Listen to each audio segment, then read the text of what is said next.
Hello everybody, you're watching Curious Pavel. Right behind me is Buckingham Palace, but this is not today's subject.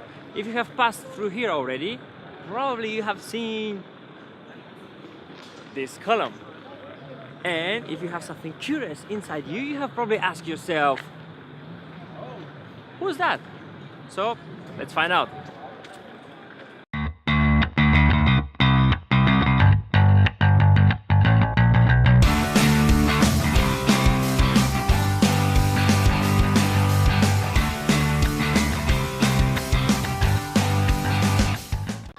Well, let's assume you have read the title of the video, which means you already know that on top of that column is Frederick, the first Duke of York. There's a weird connection between him, his statue, and beer, but I'll tell you a bit later about that.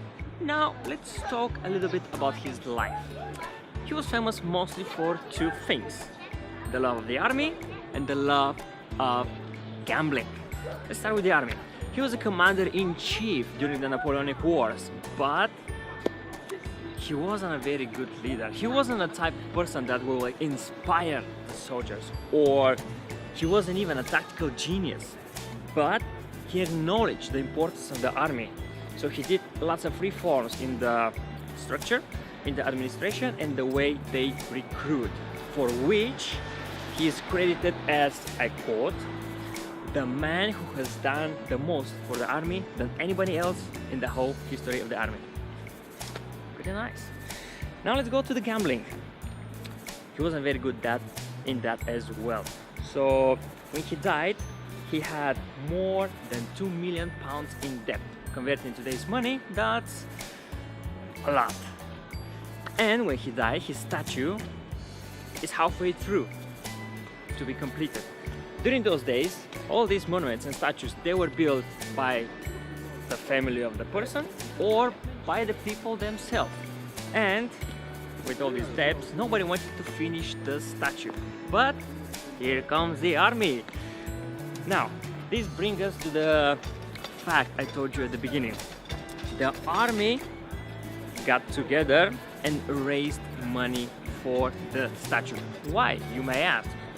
He wasn't a tactical genius. Well, he introduced to the army something called beer money. This is special little bit in your payslip every week that you can spend on beer. So the army got together and said, all right, chumps, if we all give up one day's pay, we can afford to build that column. That's what they did. So next time, in a weird way, you can say that this monument is built by the love of beer. At least I think of that.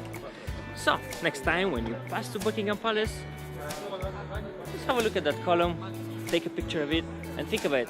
Hey, let's have a beer after our tour. Thank you very much for watching. Please subscribe to the channel, and I will see you next time.